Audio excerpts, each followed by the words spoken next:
ॐ सहना भवतु सहनौ भुनक्तु सह वीर्यं करवावहै तेजस्विनावधीतमस्तु मा विद्विषावहै।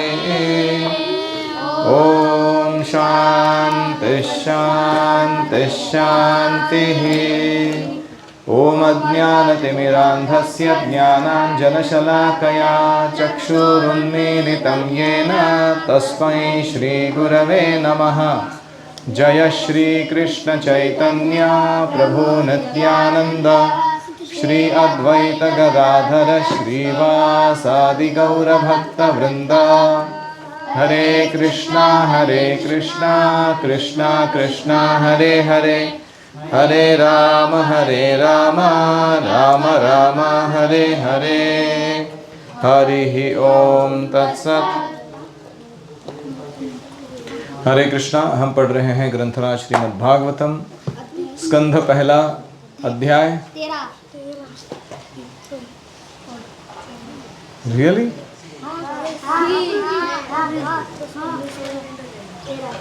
आ रहे अथ त्रयोदशोऽध्यायः। विदुर जी के उपदेश से धृतराष्ट्र और गांधारी का वन में जाना। इसके पहले अध्याय में हमने परीक्षित का जन्म और उनके गुणों का या भावी कार्यों का वर्णन सुना। अभी हम पढ़ने जा रहे हैं कि कैसे धृतराष्ट्र और गांधारी वानप्रस्थ आश्रम स्वीकार करते हैं।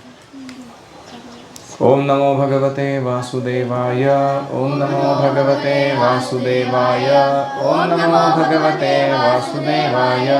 सूत उवाच विदुरस्तीर्थयात्रायां मैत्रेयादात्मनो गतिं ज्ञात्वा गार्धास्तिनपुरं तयावाप्त विवित्सितः। सूत जी कहते हैं, विदुर जी तीर्थ यात्रा में महर्षि मैत्रेय से आत्मा का ज्ञान प्राप्त करके हस्तिनापुर लौट आए। ये कथा बाद में आएगी भागवत में, विदुर मैत्रेय संवाद। उन्हें जो कुछ जानने की इच्छा थी वह पूर्ण हो गई थी। कृष्ण कहते हैं, अध्यात्म विद्या विद्या नाम। सारी विद्याओं में मैं कौन सी विद्या हूँ? अध्यात्म विद्या। तो ये विद्या प्राप्त करने के बाद कुछ जानने लायक बचता नहीं है, सब कुछ ज्ञात हो जाता है व्यक्ति को। विदुर जी ने मैत्रेय ऋषि से जितने प्रश्न किए थे उनका उत्तर सुनने के पहले ही श्री कृष्ण में अनन्य भक्ति हो जाने के कारण वे उत्तर सुनने से उपराम हो गए थे।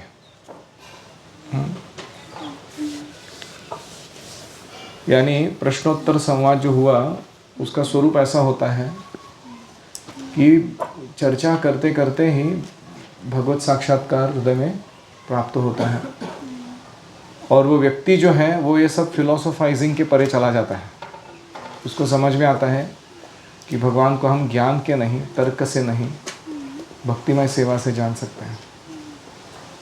शौनक जी अपने चाचा विदुर जी को आया देख धर्मराज युधिष्ठिर, उनके चारों भाई धृतराष्ट्र, युयुत्सु, संजय, कृपाचार्य, कुंती, गांधारी, द्रौपदी, सुभद्रा, उत्तरा, कृपी तथा पांडव परिवार के अन्य सभी नर नारी और अपने पुत्रों सहित दूसरी स्त्रियां सब के सब बड़ी प्रसन्नता से मानो मृत शरीर में प्राण आ गया हो ऐसा अनुभव करते हुए उनकी अगवानी करने के लिए सामने गए। कौन घर आ रहा है? विदुर जी। कहाँ आ रहे हैं? ये इनका हियरिंग हस्तिनापुर। और उनके आने से कौन आनंदित हो रहे हैं? सब पांडव कौरव जितने भी बचे खुचे लोग हैं, खास करके सारी स्त्रियां भी। और विदुर जी का स्वागत पे क्यों ये लोग खुश हैं, कौन बता सकते हैं? क्योंकि विदुर ना केवल शुद्ध भक्त हैं, वे इनके परम हितैषी हैं पांडवों के। उन्होंने बहुत सारे संकटों से इनकी रक्षा की थी। यथा योग्य आलिंगन प्रणाम आदि के द्वारा सब उनसे मिले और विरह जनित उत्कंठा से कातर होकर सबने प्रेम के आंसू बहाए। ये रियल वेलकम होता है। कोई व्यक्ति आता है और उसके प्रति हमारा जो प्रेम है, सेवा है, उन्होंने हमारे लिए जो किया है उसको याद करके जब हम आंसू बहाते हैं। युधिष्ठिर ने आसन पर बैठाकर विदुर जी का यथोचित सत्कार किया। Eyes on the screen, hands out of nose. ये भागवत में ऐसे बोलना नहीं पड़ना चाहिए, लेकिन जब वे भोजन एवं विश्राम करके सुखपूर्वक आसन पर बैठे थे, तब युधिष्ठिर ने विनय से झुककर सबके सामने ही उनसे कहा। तो यानी जब गेस्ट आते हैं घर में तो उनको तुरंत फिलॉसफी या क्लास देने के लिए मजबूर नहीं किया जाना चाहिए। उनको पहले अपना भोजन विश्राम वो सब करा कर, फिर जब वो अपने अच्छे मूड में हैं तब जाके बातचीत छेड़नी चाहिए। युधिष्ठिर ने कहा, चाचा जी, जैसे पक्षी अपने अंडों को पंखों की छाया के नीचे रखकर उनको सेते हैं और बढ़ाते हैं, वैसे ही आपने अत्यंत वात्सल्य से अपने कर कमलों की छत्र छाया में हम लोगों को पाला पोसा है। यानी आपके प्रोटेक्शन में हम लोग बड़े हुए और टिक पाए। बार बार आपने हमें और हमारी माता को विषदान और लाक्षागृह इत्यादि विपत्तियों से बचाया है। क्या आप कभी हम लोगों की भी याद करते रहे हैं? यानी आप तो महान व्यक्तित्व हैं, हम छोटे मोटे लोग हैं। हम कभी आपको याद आते थे कि नहीं, जब आप आपका विचरण कर रहे थे, तीर्थाटन कर रहे थे? आपने पृथ्वी पर विचरण करते समय किस वृत्ति से जीवन निर्वाह किया? आपने पृथ्वी तल पर किन किन तीर्थों और मुख्य क्षेत्रों का सेवन किया? प्रभु, आप जैसे भगवान के प्यारे भक्त स्वयं ही तीर्थ स्वरूप होते हैं। आप लोग अपने हृदय में विराजमान भगवान के द्वारा तीर्थों को भी महातीर्थ बनाते हुए विचरण करते हैं। चाचा जी, आप तीर्थ यात्रा करते हुए द्वारका भी अवश्य गए ही होंगे। वहाँ हमारे सुहृद एवं भाई बंधु यादव लोग, जिनके एकमात्र आराध्य देव श्री कृष्ण हैं, अपनी नगरी में सुख से तो है ना? आपने यदि जाकर देखा नहीं होगा तो सुना तो अवश्य ही होगा उसके पास से गुजरते समय कि वो लोग कैसे कर रहे काम। युधिष्ठिर के इस प्रकार पूछने जाने पर विदुर जी ने तीर्थों और यदुवंशियों के संबंध में जो कुछ देखा सुना अनुभव किया था सब क्रम से बतला दिया। केवल यदुवंश के विनाश की बात नहीं कही। तुमने ये नहीं बताया कि यदुवंश नष्ट हो चुका है। कृष्ण ने सबको अपने साथ भगवद्धाम ले जाकर द्वारका को भी समुद्र में आप्लवित करा दिया है। वो पार्ट नहीं बोला। दो कारण है, क्योंकि पांडवों को सहन नहीं होगा कृष्ण से विरह, और अभी भी बहुत काम बाकी है जो महत्वपूर्ण है। और दूसरा कि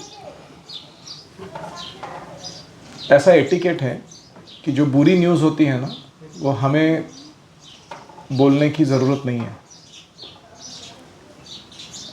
वो कहीं ना कहीं से पहुंच ही जाती है लोगों तक। तो इसलिए हमको ऐसे एक्टिव बैड न्यूज़ प्रोवाइडर नहीं बनना चाहिए। आप समझ रहे हैं?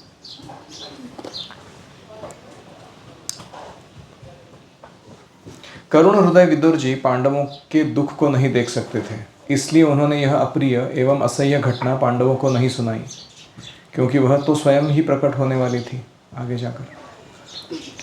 पांडव विदुर जी का देवता के समान सेवा सत्कार करते थे। वे कुछ दिनों तक अपने, याद है आपको कौन गया था इस बार सेकंड टाइम जब द्वारका गए कृष्ण तो उनको छोड़ने के लिए? किसने ध्यान से सुना है? कृष्ण के साथ कौन गया था? नहीं, वो पहले बार गए थे, अर्जुन गए थे सेकंड टाइम। और अभी जब वो अर्जुन वापस आएंगे, यहाँ अर्जुन का नाम नहीं था विदुर के वेलकमिंग में, अभी अर्जुन वापस आएंगे बाद में, तब वो न्यूज़ लेके आएंगे कि अरे वो यदुवंशी सारे चले गए। तो इसलिए ध्यान से सुनो भागवत को, ज़ोंबी के जैसे नहीं सुनने का। पांडव विदुर जी का देवता के समान सेवा सत्कार करते थे। वे कुछ दिनों तक अपने बड़े भाई धृतराष्ट्र की कल्याण कामना से सब लोगों को प्रसन्न करते हुए सुखपूर्वक हस्तिनापुर में ही रहे। तो विदुर जी का मेन मकसद क्या था इस ट्रिप का? उनको धृतराष्ट्र को घर से बाहर निकालना था। बहुत हो गया बूढ़े व्यक्ति, तुम्हारी आसक्ति भरा जीवन, अभी तुम मेरे जैसे वानप्रस्थ लेकर तीर्थाटन करो, ऐसे वो अपने भाई को जबरन डांट कर घर से बाहर निकालने के लिए आए थे। इसलिए वो शांति से रह रहे वहाँ पे। ऐसा लग रहा है कि सब आदान प्रदान चल रहे हैं, प्रेम के आलाप हो रहे हैं वगैरह वगैरह। उनका मेन उद्देश्य अलग था। विदुर जी तो साक्षात धर्मराज थे। मांडव्य ऋषि के शाप से वे 100 वर्ष के लिए शूद्र बन गए थे। किसको मालूम है story? What happened to Mandavya ऋषि?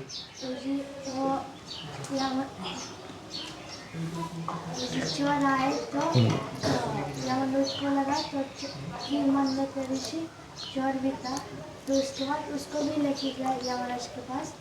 और यमराज बोला उसको, जब तू चौथा था तूने ये पाप किया कि तूने एक चींटी को कौन से मारा, तो इसलिए तेरा ऐसे दंड दिया कि वो जो स्पीर वो भी तेरे ऊपर। Very nice. एक पार्ट यू मिस्ड। एक राजा था, उसके राज्य में चोरी हुई। राजा के सिपाहियों ने चोरों को पकड़ के लाया, लेकिन चोरी कहाँ पर थी? मांडव्य ऋषि के आश्रम पर वो जाके बैठ गए थे वो चोर लोग। तो वो मांडव्य ऋषि को भी पकड़ के ले गए, ये मान के कि इनके साथ इनका अकम्प्लिस है, मिली भगत है। तो फिर राजा ने जब सबको पकड़ा तो सूली पर चढ़ा दिया, मांडव्य ऋषि को भी चढ़ा दिया सूली पर। तो मांडव्य ऋषि को बड़ा गुस्सा है, अरे मैं तो ऋषि हूँ, अपना अपना भजन साधन कर रहा हूँ, ये क्या बीच में सूली पर चढ़ने का काम हो रहा है मेरे से। फिर यमराज के दरबार में जब उनको लेके जाया गया, मांडव्य ऋषि ने पूछा, तो सूली पर चढ़ने से पहले ही राजा को उपरति हुई, पता चला कि कोई महात्मा है, ये ऋषि है, ये चोर नहीं है। तो सूली पर लटकाने ही वाला था, उसके जस्ट पहले उनको उतार दिया, बोला कि मेरा अपराध क्षमा कीजिए, आप जा सकते हैं। तो मांडव्य ऋषि को फिर भी अच्छा नहीं लगा कि ऐसा अपमान मेरे को चोर समझ के करने का। तो जब वो यमराज के पास गए तो उन्होंने पूछा, किस पाप के कारण मेरे को ऐसा दंड मिला? तो यमराज ने कहा, आपने एक लड़कपन में, मतलब बचपन में आपने क्या किया था, बच्चों जैसी हरकतें की थी। जैसे हमारे लड़के इधर किधर तो जाके चमगादड़ को पत्थर मार के आ रहा है, नॉनसेंस। तो वो ऐसे ही कुछ किए थे। वो एक टिड्डी को उन्होंने कुश घास की नोक से छेद दिया बचपन में। तो उसके लिए अभी इस जन्म में क्या हुआ कि उनको अनुभव करना पड़ा वो कि सूली पर चढ़ना होता क्या है, और वो अपमान भी सहन करना पड़ा। तो ये कथा सुनने के बाद मांडव्य ऋषि ने पूछा कि मैंने अज्ञानवश किया रहेगा ना ऐसा काम, तो इतने छोटे से अपराध के लिए तुमने इतना बड़ा कठोर दंड क्यों दिया मुझे? तो ये ऐसा डिस्प्रपोर्शनेट दंड देने के लिए 100 वर्षों तक तुम शूद्र की योनि में रहोगे, ऐसा यमराज को ही श्राप दे दिया। तो यमराज जी बड़े खुश हो गए, उनको भी अपने जॉब से थोड़ा रिटायरमेंट चाहिए था। तो यमराज जी का भूमिका निभाते निभाते वो थक गए थे। बोला, क्या लोगों को रोज़ भूनना, पकोड़े के जैसा तलना, दूसरे कोई अच्छा कोई सेवा चाहिए मुझे, भगवान का कीर्तन श्रवण करने मिले तो कहीं जाके। तो उन्होंने ऐसा एक, क्या बोलते हैं उसको, सबैटिकल है ना, ऑफिस के जॉब के बीच में आप अगर एक कोई ऐसा स्पिरिचुअल एक्सप्लोरेशन करने के लिए कोई ट्रिप मार के आते हो तो अलाउ कर किया जाता है उसको। तो उन्होंने विदुर के रूप में जन्म लेके एक सबैटिकल ले लिया। तो और मांडव्य ऋषि ने यह भी बताया कि इसके आगे नियम क्या रहेगा कि 13 वर्ष का होने तक बालक जो भी अपराध करता है उसको गिना नहीं जाएगा। गुड न्यूज़, क्योंकि उसको पता ही नहीं है ना वो क्या कर रहा है, उल्टे सुल्टे काम अज्ञानवश कर रहे हैं, इसलिए उसको छोड़ा है। तो आप में से कितने लोग 12 वर्ष के नीचे हैं? ठीक है, ज़्यादा देर टिकेगा नहीं आपका हंसी। 13 वर्ष और उसके ऊपर कौन कौन है? कल्याणमस्तु, already you are in danger zone. अगर बिना सोचे समझे कोई पाप करोगे सीधा उसका परिणाम आएगा जीवन में। ठीक है, तो ये था स्टोरी किसके पीछे का, विदुर जी का जन्म क्यों हुआ। हालांकि वो यमराज थे स्वयं। इतने दिनों तक यमराज के पद पर अर्यमा बैठ गए और वे पापियों को उचित दंड देते थे। तो यम के भाई हैं अर्यमा, तो उनके एब्सेंस में वो अपना भाई का राज्य जो चला रहे थे 100 वर्षों तक। राज्य प्राप्त हो जाने पर अपने, अभी दुर्योधन विदुर का अपमान कर रहा है, उसको मालूम नहीं ये कौन है कि नहीं। यमराज है, अगर पता चला दुर्योधन को ये साक्षात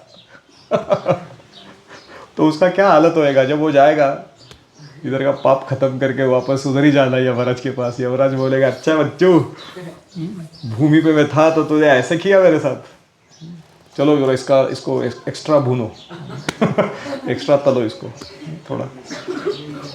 तो इसीलिए हमको किसी से अपराध नहीं करना चाहिए। हमको क्या लग रहा है वो मेरे अधीन है, या वो दासी का पुत्र करके जन्म लिया है, उसको तो क्या पैसा नहीं है, उसके पास तो क्या ऐश्वर्य नहीं, धन नहीं है, बुद्धि नहीं, चलो उसको एक्सप्लॉइट करता हूँ मैं।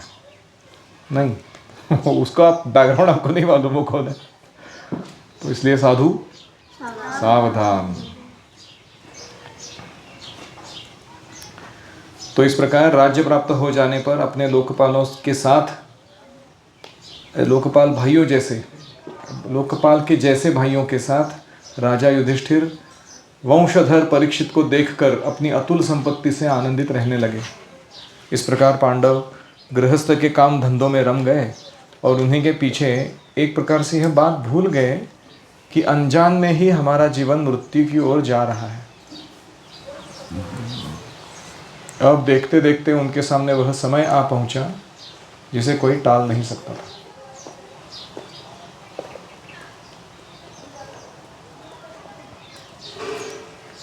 तो ये क्या है, महाभारत में विस्तार से वर्णन किया गया है कि पांडवों की जो मृत्यु यात्रा है वो कैसे संपन्न हुई। भागवतम इसका वर्णन करता ही नहीं है, लेकिन भागवतम यहाँ एक ट्विस्ट ले लेता है नैरेशन में। वो किसका ट्विस्ट है, धृतराष्ट्र को कैसे उद्धार किया गया ये सबके बीच में से। तो परंतु पांडव नहीं जानते थे कि हम जो रमण कर रहे हैं गृहस्थ जीवन में और काल का जो गति है वो चलता जा रहा है, हमारी मृत्यु अभी निकट ही आने वाली है। उसके बीचों बीच विदुर जी जानते थे कि मैं अपना काम करने के लिए आया हूँ, अपने भाई को बचाने के लिए। इस काल की गति जानकर उन्होंने अपने बड़े भाई धृतराष्ट्र से कहा, महाराज, ये महाराज ये सार्केज़म है, ओके, वो महाराज नहीं है अभी, उनका सब चला गया है हारने के बाद भी वो जो जिसने उनके बच्चों को मारा उसके टुकड़ों पर घर में बैठ के अपने आप को महाराज मान रहे हो, इसलिए वो महाराज देखिए अब बड़ा भयंकर समय आ गया है, झटपट यहाँ से निकल चलिए। हम सब लोगों के सिर पर वह सर्वसमर्थ काल मंडराने लगा है जिसके टालने का कहीं भी कोई उपाय नहीं है। काल के वशीभूत होकर जीव का अपने प्रियतमों के साथ बात बात में वियोग हो जाता है। जैसे अभी किसी से आप बात कर रहे थे और बाद में पता चला कि वो गुजर गया, आप बोलते हो अरे अभी जस्ट 2 मिनट पहले, 1 दिन पहले मिला था उसको मैं, गुजर गया वो। ऐसे बात बात में वियोग हो जाता है। फिर धन जन आदि दूसरी वस्तुओं की बात क्या करें, आदमी के जीवन का ही भरोसा नहीं है तो धन जन ये जो चीज़ों के पीछे हम भाग रहे हैं उनका क्या शाश्वतता है, वो तो इतना अशाश्वत है। आपके चाचा, ताऊ, भाई, सगे संबंधी और पुत्र सभी मारे गए। मतलब धृतराष्ट्र का लिटरली कोई बचा ही नहीं है फैमिली मेंबर। आपकी उम्र भी ढल चुकी है, यानी वो इतने बूढ़े हो चुके हैं, जर्जर हो चुके हैं, शरीर बुढ़ापे का शिकार हो गया है, आप पराए घर में पड़े हुए हैं। धृतराष्ट्र को डांटने का तरीका देखा भाई का, ओह इस प्राणी को जीवित रहने की कितनी प्रबल इच्छा होती है। इसी के कारण तो आप भीम का दिया हुआ टुकड़ा खाकर कुत्ते जैसा जीवन बिता रहे हैं। बाप रे, जिनको आपने आग में जलाने की चेष्टा की थी, विष देकर मार डालना चाहा, भरी सभा में जिनकी विवाहिता पत्नी को अपमानित किया, जिनकी भूमि और धन छीन लिया, उन्हीं के अन्न से पले हुए प्राणों को रखने में क्या गौरव है? शर्म नहीं आता? ऐसे जी रहे हो। आपके अज्ञान की हद हो गई कि अब भी आप जीना चाहते हो ये सब होने के बाद, परंतु आपके चाहने से क्या होगा? पुराने वस्त्र की तरह बुढ़ापे से गला हुआ आपका शरीर आपके न चाहने पर भी क्षीण हुआ जा रहा है। और किसी को ऐसे उसकी मृत्यु का इंडिकेशन देना कि हालत देख अपनी, अब इस शरीर से आपका कोई स्वार्थ सधने वाला नहीं है, इसमें फंसिए मत, इसकी ममता का बंधन काट दीजिए। जो संसार के संबंधियों से अलग रहकर उनके अनजान में अपना शरीर का त्याग करता है वही धीर कहा गया है। मतलब सोसाइटी में रह के अपने ही 2 BHK फ्लैट में अपने ही बेडरूम के अंदर दवाई खाते खाते, या किसी ICU में जाके वेंटिलेटर में पाइप्स घुसा के सारे होल्स में, बॉडी के 9 होल्स हैं उसमें अलग अलग पाइप डालते वो लोग, ऐसे अवस्था में मर जाना, इसमें क्या ग्लोरी है, क्या महानता है इसमें? वो कह रहे हैं कि वो व्यक्ति धीर है जो अनजान में मरता है, जंगल में जाता है, उसका शरीर कब गिर गया और वो भगवत धाम चला गया किसी को पता भी नहीं चलता, वो सबसे धीर पुरुष है।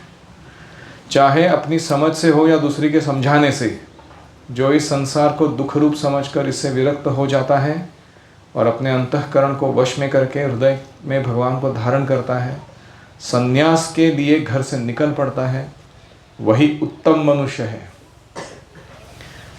और इसके आगे जो समय आने वाला है वह प्रायः मनुष्य के गुणों को घटाने वाला होगा, कलियुग आने वाला है। इसीलिए आप अपने कुटुंबियों से छिपकर उत्तराखंड चले जाइए। देवभूमि उत्तराखंड की जय। तो 3 प्रकार के लोग होते हैं, धीर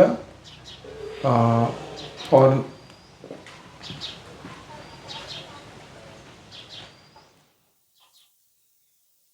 नरोत्तम और परमहंस। तो धीर किसको कहा गया है? जिसने इंद्रियों पर वश कर लिया है और इंद्रिय तृप्ति के पीछे भाग नहीं रहा है। नरोत्तम किसको कहा गया है? जो संन्यास धारण करता है और अपने अंतःकरण को वश करके भगवान को हृदय में कैप्चर करता है।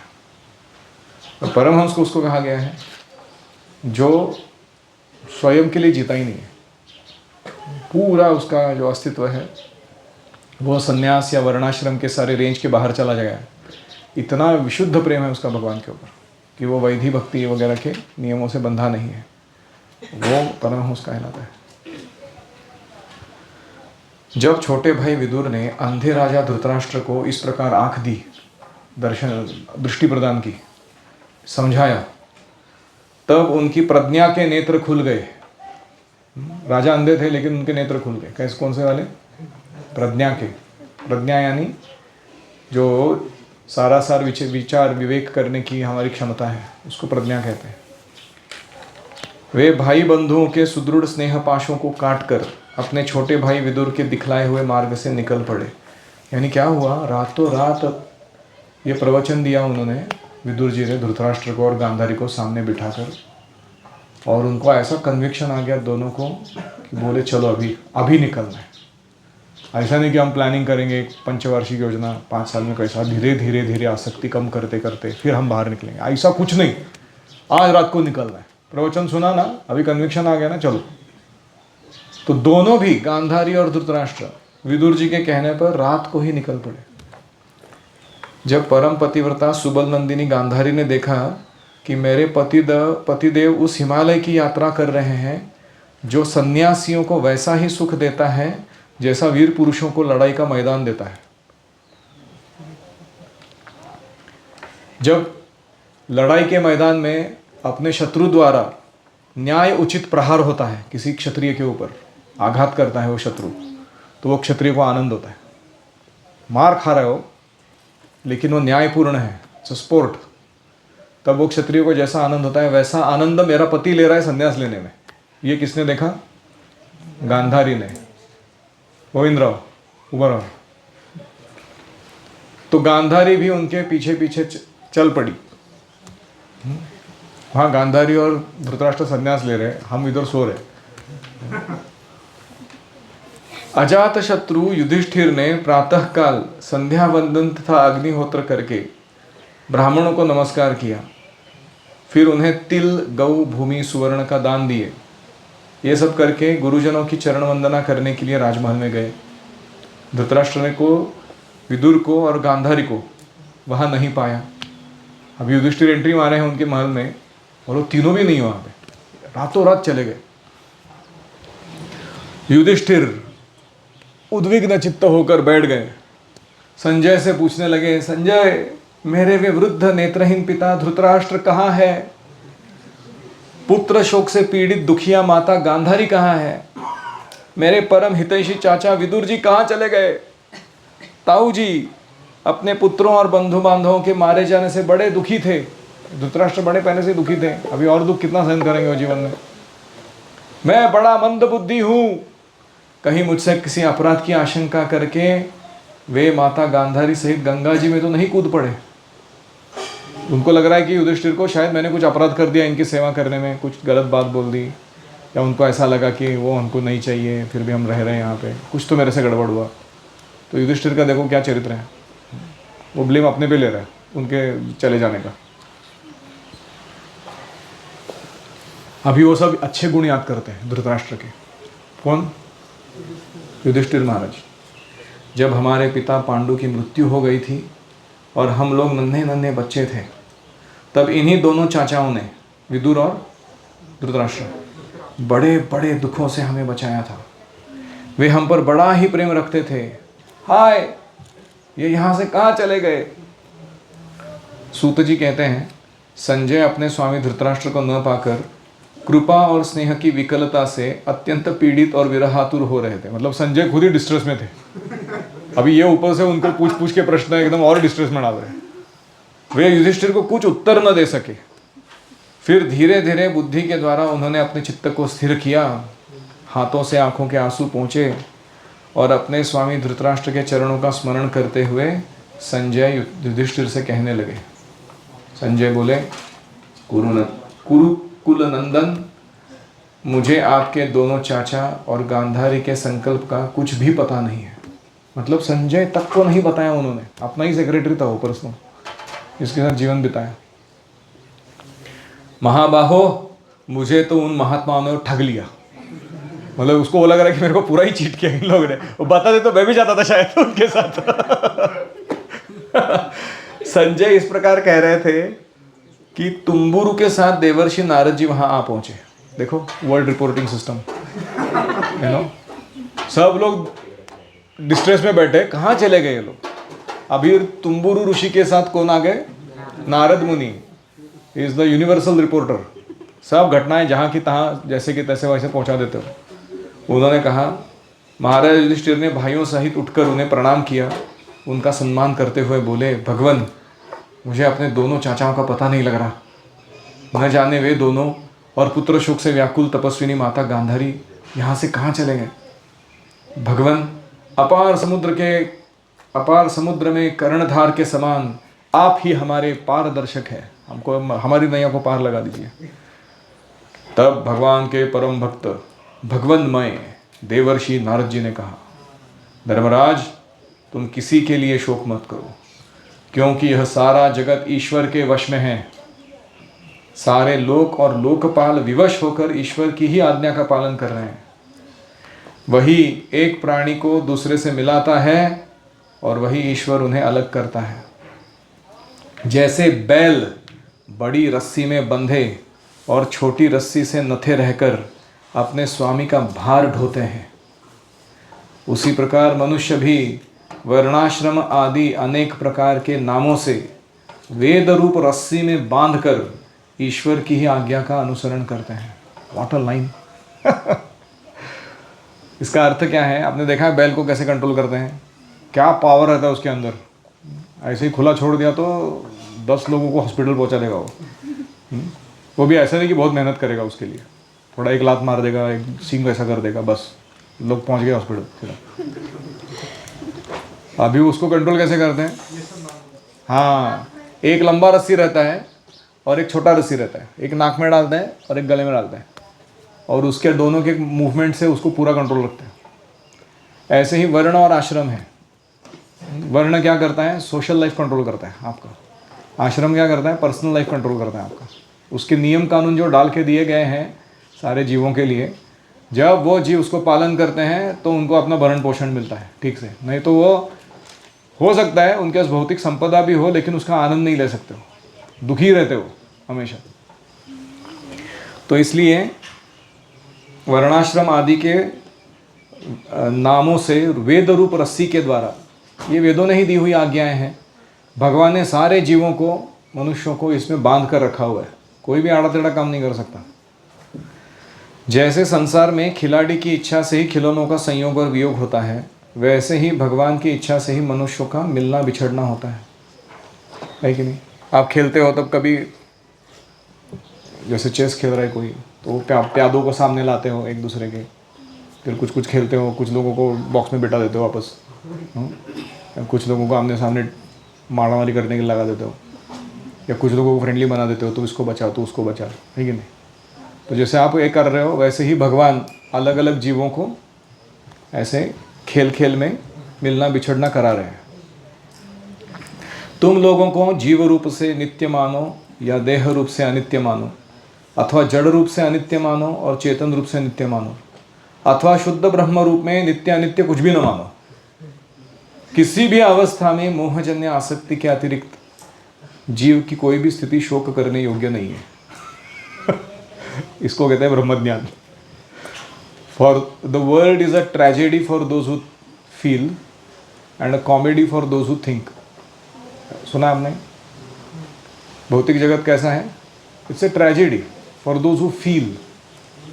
जैसे आप ऐसे रूम में बैठे हो, आप देख रहे हो कोई एक छोटा सा तितली आया हुआ है, बहुत सुंदर है दिखने में, अचानक पीछे से एक छिपकली आता है, उसके अपना एक लंबा जीभ डाल के उसको चबा देता है पूरा पचाक, और आप वो तितली का सौंदर्य आस्वादन करने से पहले वो गायब हो जाता है आपके नज़र के सामने से। आपको लगता है क्या क्रूर है यार प्रकृति, क्या चल रहा है यहाँ पे, ये सब लगता है ना? ये कब लगता है आपको? फीलिंग्स। अब अगर भावना प्रधान है तो बहुत ज़्यादा हाँ इमोशंस आते हैं। The world is a tragedy for those who feel and the world is a comedy for those who think. जब आपको पता चलेगा कि वो जो तितली थी वो पूर्व जन्म में ये छिपकली थी, और ये जो छिपकली थी वो पूर्व जन्म में वो तितली थी, फॉर एग्जाम्पल, ऐसा नहीं था लेकिन मैं बता रहा हूँ, तो उसने उसको खाया था, अब ये उसको खा रहा है तो आपको क्या लगेगा? वाह वाह क्या चल रहा है इधर, कुछ अलग ही अजीब कॉमेडी चल रही है यहाँ पे। हाँ, इनकी फिर जिंदगी में यही करते बैठेंगे क्या एक दूसरे को? भगवत धाम जाना है, नहीं जाना तुमको? तो this is how you feel comedy, same situation. So the world is a comedy for those who think. तो ब्रह्मज्ञानी व्यक्ति जो होते हैं उनको ये आत्मा और उसका देह, इसमें जिसको भी तुम नित्य या अनित्य मानो उससे कोई फर्क नहीं पड़ता। वो कहते हैं किसी भी अवस्था में अगर तुम मोह में हो तो तुम्हारा कौन सा नित्य कौन सा अनित्य स्वरूप है उससे क्या फर्क पड़ना है? तुम्हारी आसक्ति ही तुम्हारे सुख दुख का कारण बन रही है, इसलिए शोक करना योग्य नहीं है। इसलिए धर्मराज, वे दीन दुखी चाचा चाची असहाय अवस्था में मेरे बिना कैसे रहेंगे? इस अज्ञानजन्य मन की विकलता को छोड़ दो। मैं नहीं संभालूंगा तो उनका संभाल कौन करेगा? ऐसा कुछ प्रॉब्लम नहीं है दुनिया में। यह पांच भौतिक शरीर पहले से ही काल कर्म और गुणों के वश में है। पावरफुल लाइन है ये। हमारा शरीर किसके वश में है? काल के वश में है। Time is moving everything. कर्म के वश में है। हमने पूर्व जन्म में जो प्रारब्ध अप्रारब्ध जनरेट करके रखा है वो नचा रहा है इस देह को। तीसरा गुणों के वश में है। 3 गुण नचा रहे हैं, सत्वगुण रजोगुण तमोगुण। कभी हमको नींद आती है क्लास में, कभी अचानक रजोगुण आता है, कुछ करने खेलकूद करने की इच्छा होती है, अचानक सत्वगुण आता है, नहीं बहुत अच्छा चल रहा है क्लास सुनना चाहिए मेरे को। क्लास के अंदर ही 3 गुण नचा रहे हैं हमको बैठे बैठे। तो ऐसा शरीर जो काल कर्म और गुण के वश में है, हाँ, उसके बारे में क्या तुम प्रोटेक्शन नॉन प्रोटेक्शन की बातें कर सकते हो? हाँ, तुम्हारे वश में है क्या वो सब करना? अजगर के मुंह में पड़े हुए पुरुष के समान यह पराधीन शरीर दूसरों की क्या रक्षा कर सकता है? तुम ये नहीं समझ रहे हो कि जैसे तुम्हारा शरीर काल कर्म और गुण के वश में है और धृतराष्ट्र का भी शरीर काल कर्म और गुण के वश में है, तो ये ऐसा शरीर जो खुद अजगर के मुंह में पड़ा हुआ, वो दूसरों को जाके कैसे बचाने वाला है? उसका क्या सहायता करने वाला है वो? हाथ वालों के बिना हाथ वाले, चार पैर वालों पशुओं के बिना पैर वाले, और उनमें भी बड़े जीवों के छोटे जीव आहार है। कौन किसको खाता है? अहस्तानि सहस्तानाम अपदानि चतुष्पदाम फल्गुनी तत्र महताम जीवो जीवस्य जीवनम। ये फेमस श्लोक है वो, जीवो जीवस्य जीवनम है। एक जीव दूसरे जीव का लाइफ सोर्स है, एक दूसरे को भक्षण करके खा रहा है। और डार्विन्स थ्योरी ऑफ इवोल्यूशन ये इसका पुरस्कार ज़्यादा करती है। डार्विन का मानना था सर्वाइवल ऑफ द फिटेस्ट, जो ज़्यादा फिट है वो दूसरे को मार के खाता है, और इसीलिए श्रृंखला चलती रहती है इस जीवन की, भौतिक जीवन की। तो इस प्रकार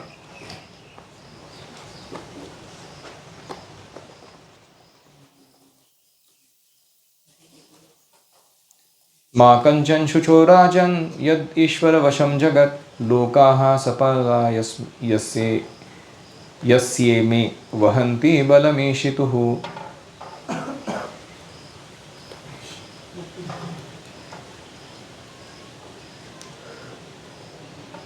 कालकर्म गुणाधीनो देहोऽयं पांचभौतिकः कथमन्यांस्तु गोपायेत सर्पग्रस्तो यथा परम। Actually, Sanskrit, the way it says, no other language can say it. Powerful.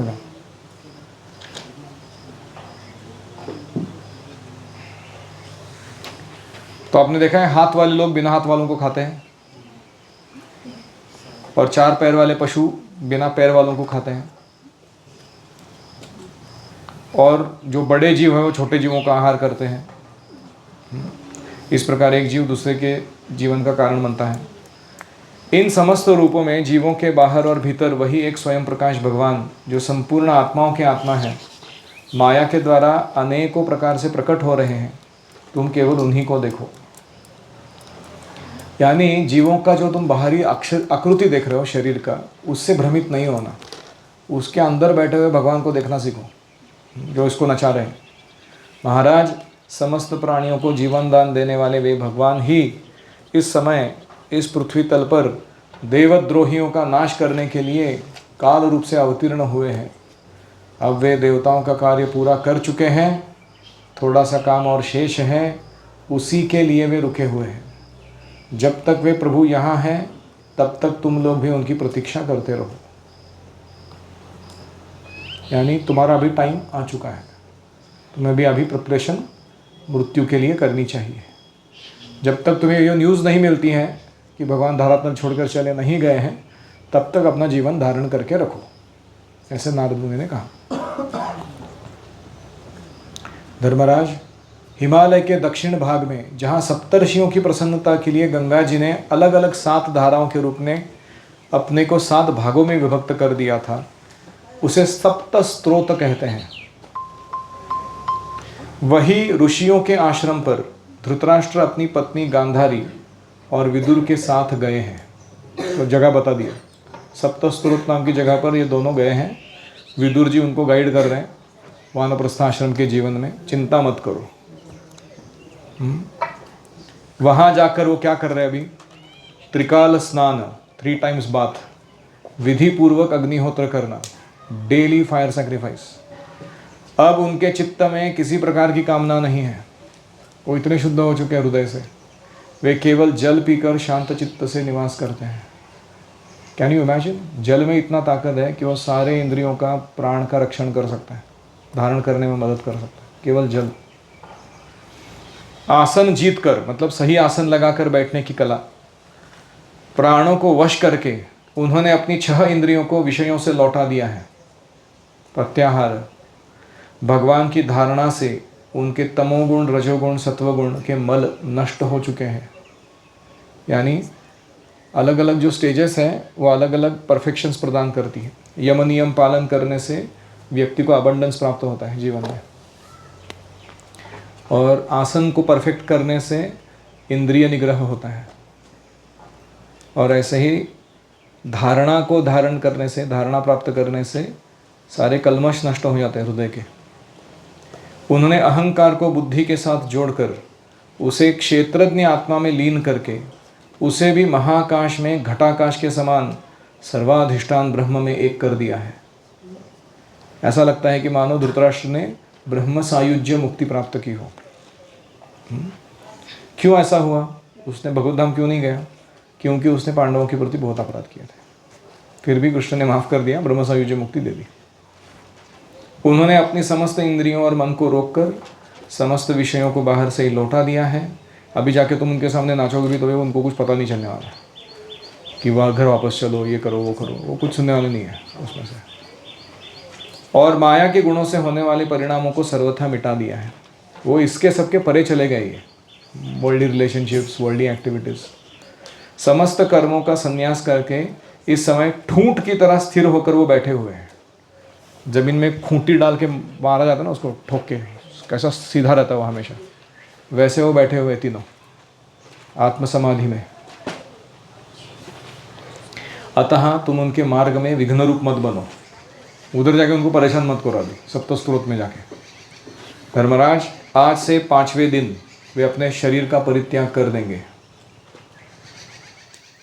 खतरनाक ज्योतिष, और उनका शरीर जलकर भस्म हो जाएगा। गार्हपत्यादि अग्नियों के द्वारा पर्णकुटी के साथ अपने पति के मृतदेह को जलते देखकर बाहर खड़ी हुई साध्वी गांधारी भी पति का अनुगमन करती हुई उसी आग में प्रवेश करेगी। वो सती जाएगी 5 दिनों के बाद।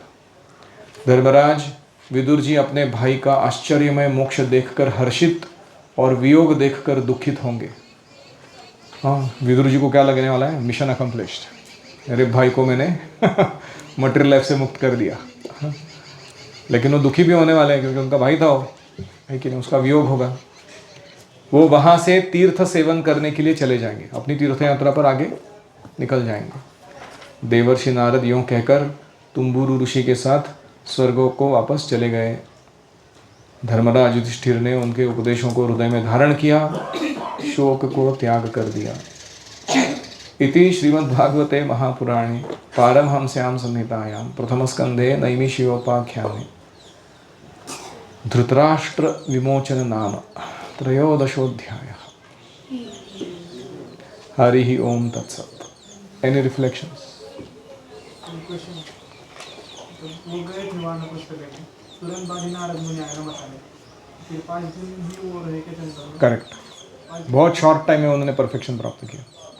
वो विदुर जी का पावरफुल एसोसिएशन ही ऐसा है, एक रात में वन टाइम प्रोग्राम, सब कुछ, सब चेंज लाइफ में। क्योंकि विदुर जी भी तो सुकृति कमा के आए थे ना, इतना सारा तीर्थ भ्रमण करके, और वो स्वयं धर्मराज है, यमराज। वो डिटैचमेंट नहीं लाएंगे तो कौन लाएगा? मैत्रेय का एसोसिएशन में मैत्रेय ऋषि का भी एसोसिएशन मिला था, भागवत सुना था। Correct, yes. काल को टाल नहीं सकते। तो क्या करना चाहिए? टाइम पास करना चाहिए। काल को टाल नहीं सकते तो क्या करना चाहिए? जो मिला हुआ काल है उसको भगवान की सेवा में लगाना चाहिए, टाइम वेस्ट नहीं करना चाहिए। यस।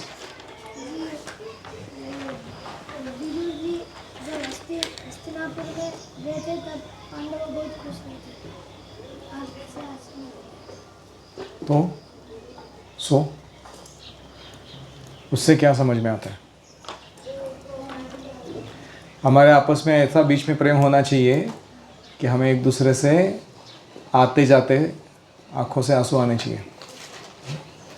हमारे कुछ गुरुकुल के लड़के हैं, जब घर जाते हैं तो रोते हैं घर जाने से पहले, और यहाँ जब वापस आते हैं 2-3 दिन पहले ही वापस आ जाते हैं, बोलते हैं हम सेवा करेंगे कुछ, तो उधर घर में रह के क्या होएगा। जाके प्रभु जी का हाथ बटाते हैं गुरुकुल सेट करने के लिए। So that's called relationship. नहीं तो कुछ लोग हैं वो गरज सरो वैद्य मरो, यू नो। मराठी में बोलते हैं ऐसा। वो टीचर को जाके थैंक यू तक नहीं बोलते वो, कि थैंक यू आपने 1 साल रखा, जो भी अच्छे से पढ़ाया, खाना पीना दिया, सब कुछ किया, तुम्हें छोड़कर भी जाना है ना Gurukul, no problem, at least have the courtesy. कुछ लोग तो मुंह दिखाने के लिए भी नहीं आते, तो कैसे छात्र हैं? तो the relationships are that we follow, they are more important than the results we will accomplish in life, क्योंकि ये सीखेंगे तो बाकी सब आ जाएगा जीवन में। यस, मांडवी ऋषि ने ऐसा कंडीशन रखा है कि 13 साल तक अगर कोई भी पाप करेगा बच्चा तो फिर उसको कोई परिणाम नहीं आएगा, लेकिन हमें जानबूझ के फिर पाप नहीं करना। जानबूझ के पाप नहीं करना चाहिए, अनवधान से हो गया तो माफ़ कर दिया जाएगा, 12 वर्ष के नीचे भी। और कोई? भागवतम की रचना इतनी अच्छी है, स्टोरी चल रही है और अचानक से नारद जी ने पूरा ज्ञान दे दिया, फिर आगे स्टोरी कंटिन्यू हो रही है, फ्लो में सब कुछ मस्त फ्लो एकदम है ना। इसीलिए ना सिर्फ ट्रांसलेशन पढ़ते जाने में भी बहुत अच्छा है, ये है अनुभव है कि पूरे कथा का जो सुसूत्रता है वो भी समझ में आने लगता है।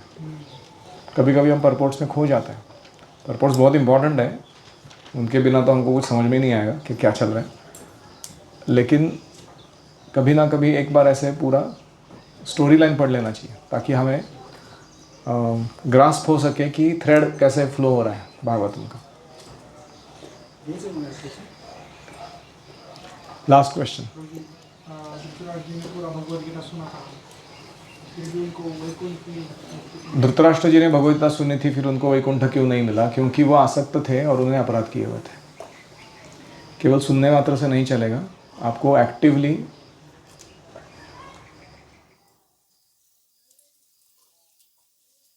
शृण्वतः श्रद्धया नित्यं गृणतश्च स्वचेष्टितं कालेन नातिदीर्घेण भगवान विशते हृदि।